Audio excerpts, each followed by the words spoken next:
Dear students, इस video में हम लोग डिस्कस करेंगे about the कंकेस्ट of infectious disease. Infectious disease क्या होती हैं? कम्युनिकेबल डिजीज़ जो एक से दूसरे में ट्रांसफ़र होती है।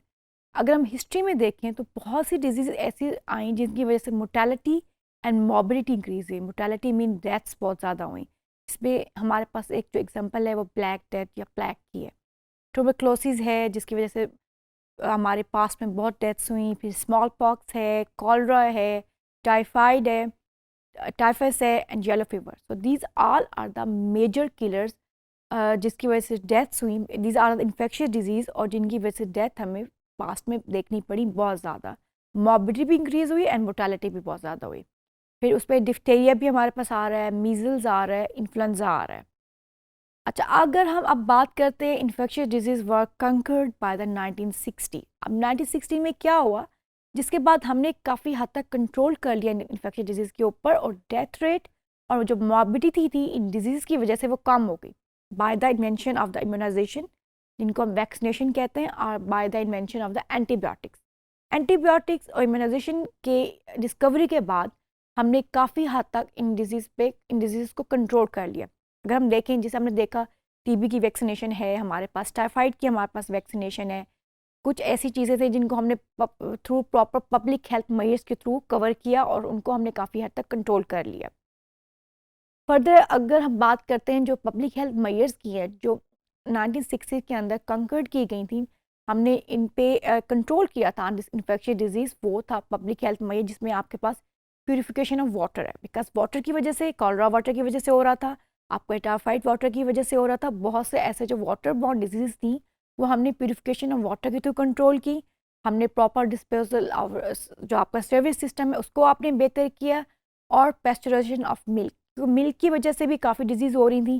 जिससे ट्यूबरक्लोसिस, जो बोवाइन ट्यूबरक्लोसिस है जो एनिमल से ह्यूमन में ट्रांसफ़र होती है, वो आपकी जो जब आपने मिल्क को पेस्चराइज करके पीना स्टार्ट किया तो उस पर भी बहुत ज़्यादा कंट्रोल हुआ। उसकी वजह से बहुत से ऐसे जर्म्स जो ह्यूमन से एनिमल से ह्यूमन में ट्रांसफ़र हो रहे थे वो भी पेस्चराइजेशन ऑफ मिल्क की वजह से काफ़ी कंट्रोल हुए। फिर न्यूट्रिशन इंप्रूव हुई, आपकी पर्सनल हाइजीन इंप्रूव हुई। Nutrition and personal hygiene improve करने से बहुत सी कम्युनिकेबल डिजीज़ पे कंट्रोल किया गया, जिससे डायरिया हो गया आपका, हमारे पास भी डिसेंट्री हो गई, हमारी कॉलरा हो गया। तो ये सारी डिजीज़ जो हैं आपके पब्लिक हेल्थ मेजर्स के थ्रू कंट्रोल हुई। फर्दर अगर हम बात करते हैं इन्फेक्शियस एजेंट क्या होते हैं? एक्चुअली ये वो एजेंट्स हैं जिनके थ्रू डिजीज़ ट्रांसमिट होती है, जिसमें आपके पास वायरसेस हैं, बैक्टीरियाज हैं आपके पास।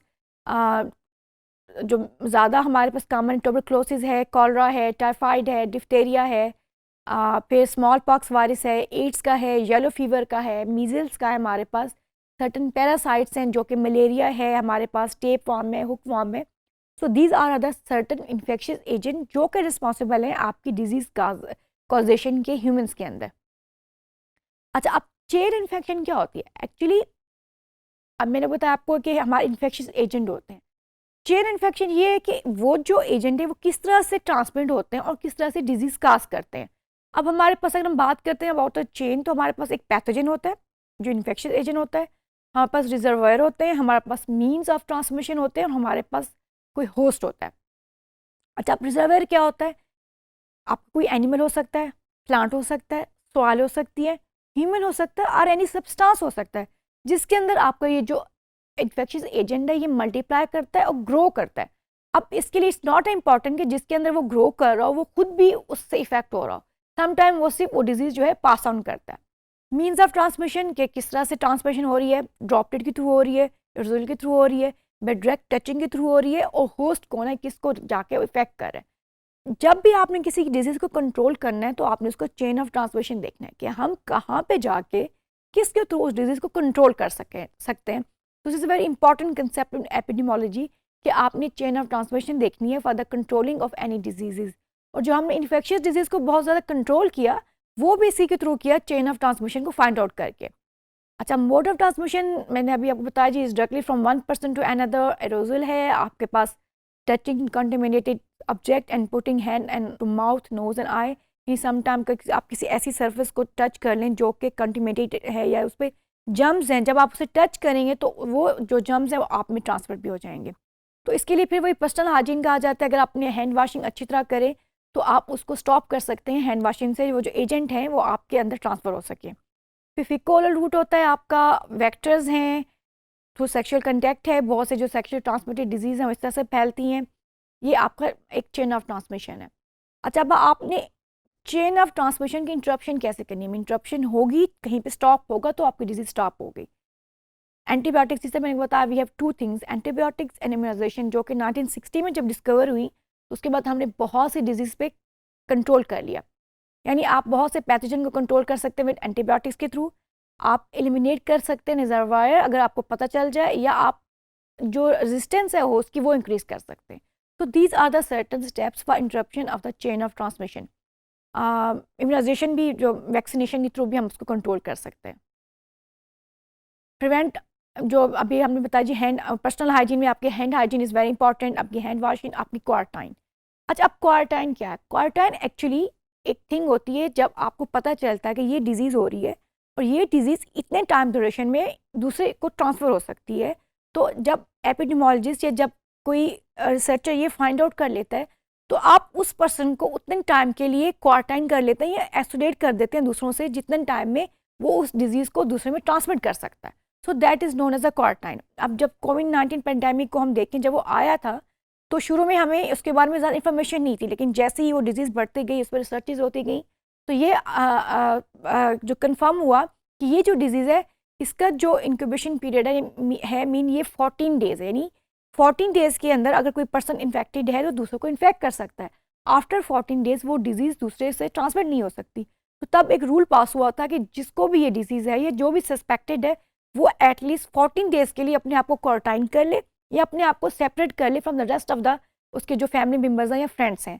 So this is a concept of the quarantine, जिसके थ्रू हम इंपॉर्टेंट चेन ऑफ ट्रांसमिशन को स्टॉप करते हैं for transmitting the infectious disease.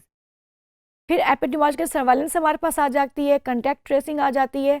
अब अगेन अगर मैं आपको एग्जांपल दूँ कोविड-19 पेंडेमिक की, तो जब वो डिज़ीज़ आई थी तो अगर एक को डिज़ीज़ होती थी तो जो उसके कंटैक्ट में होते थे फ्रेंड्स या फैमिली, उन सबको जाके उनकी स्क्रीनिंग की जाती थी देखने के लिए कि इनसे डिज़ीज़ किसी दूसरे को ट्रांसमिट तो नहीं हुई। उसको हम कहते हैं कंटैक्ट ट्रेसिंग, फाइंड आउट करने के लिए कि और कौन से पर्सन हैं जो कि जिन में हो सकता है शुबा कि ये डिज़ीज़ हुई हो या जो आपके एक सस्पिशियस हो सकते हैं, तो उनमें भी एक कंटैक्ट ट्रेसिंग आप फाइंड आउट करते हैं। फिर इम्यूनाइजेशन है आपकी।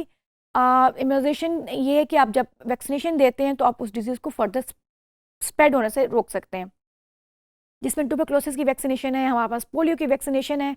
अगेन जब वो कोविड-19 आया था तो उसमें भी जब वैक्सीन दी गई थी तो वैक्सीन के थ्रू उसको बहुत ज़्यादा कंट्रोल किया गया था पॉपुलेशन के अंदर, वो बहुत कंट्रोल हो गई थी बाय वैक्सीनेशन, और जो उसकी जो मोर्टेलिटी थी वो भी कम हो गई थी और जो मॉर्बिडिटी थी उस डिजीज़ की वो भी वैक्सीनेशन के थ्रू काफ़ी कंट्रोल हो गई थी। क्वारंटाइन जिस तरह हमने डिस्कस किया।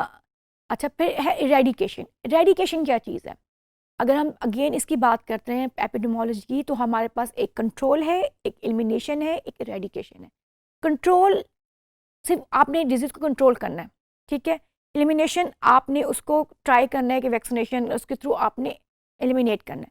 इरेडिकेशन आपने उसको जड़ से उखाड़ के फेंक देना है, मीन आपने उसको पूरी दुनिया से ख़त्म कर देना है। यानी आपने इस तरह के मेजर्स करने हैं कि वो डिज़ीज़ दोबारा आए ही ना। इसकी सबसे अच्छे एग्जांपल जो हमारे पास है जो कि इरेडिकेशन की है, स्मॉल पॉक्स की है। स्मॉल पॉक्स को इन 1977 के अंदर इरेडिकेट कर दिया दुनिया से। उसके बाद कभी कोई स्मॉल पॉक्स का केस रिपोर्ट नहीं हुआ। उसके बाद जो उसके दुनिया लगी हुई है पोलियो इरेडिकेशन पे लगी हुई है। दुनिया काम कर रही है कि किसी तरह हम पोलियो को भी इस दुनिया से इरेडिकेट कर दें, उसके बाद ये जो इसका वायरस है ये किसी को इफेक्ट ना कर सके। अब ऑल ओवर द वर्ल्ड जो स्ट्रैटेजीज हैं वो बड़ी सक्सेसफुल रही हैं और वर्ल्ड ने काफ़ी हद तक कंट्रोल कर लिया। जस्ट 2 कंट्रीज हैं वर्ल्ड के अंदर, पाकिस्तान और अफगानिस्तान, जिनके अंदर स्टिल कुछ पोलियो के केसेस प्रेजेंट है, जिसकी वजह से हम पोलियो को दुनिया से रेडिकेट नहीं कर पा रहे। वंस ये कंट्रोल हो गए पाकिस्तान और अफगानिस्तान के अंदर, तो हम फिर सक्सेसफुली कह सकते हैं कि हमने पोलियो को भी दुनिया से रेडिकेट कर दिया, जिस तरह हमने स्मॉल पॉक्स को रेडिकेट किया था इन 1977 के अंदर। अच्छा, उसके बाद पोलियो की जो रेडिकेशन ना होने का रीज़न पाकिस्तान अफगानिस्तान तो है ही, तो उसके अंदर क्या फेलियर रेट है? वो है जी वैक्सीनेशन। लोग वैक्सीनेशन नहीं प्रॉपर कराते बिकॉज उनके ख्याल में कुछ रिलीजियस इशू हैं या कल्चरल इशू है या मिसकंसेप्शन है या सर्टन मिथ्स हैं अबाउट द वैक्सीनेशन कि अगर आप वैक्सीनेशन कराएंगे तो ये इसकी वजह से आप आपके बच्चे को या आपकी फैमिली को कोई नुकसान हो सकता है जिसकी वजह से वो वैक्सीनेशन नहीं कराते और हम उस डिजीज़ को एरेडिकेट नहीं कर सकते। ये तो जी स्मॉल पॉक्स था, पोलियो था। स्मॉल पॉक्स एरेडिकेट हो चुका है, पोलियो एरेडिकेट होने वाला है। Once only the 2 countries in the world, Pakistan and Afghanistan, एक दफ़ा जब ओवरकम कर लेंगे तो पोलियो एरेडिकेट हो जाएगा। जो नेक्स्ट स्टेप जो जिस पे वर्ल्ड फोकस कर रहा है on eradication of the disease, that is known the measles. यानी आफ्टर पोलियो मीजल्स के ऊपर वर्ल्ड का फोकस है कि हम किसी तरह मीजल्स को भी दुनिया से एरेडिकेट कर दें ताकि दोबारा हमारे बच्चों को इफेक्ट ना कर सके। अब अगेन जो मीजल्स एरेडिकेशन में भी प्रॉब्लम आ रहे हैं उसकी वैक्सीनेशन फेलियर क्या आ रहे हैं।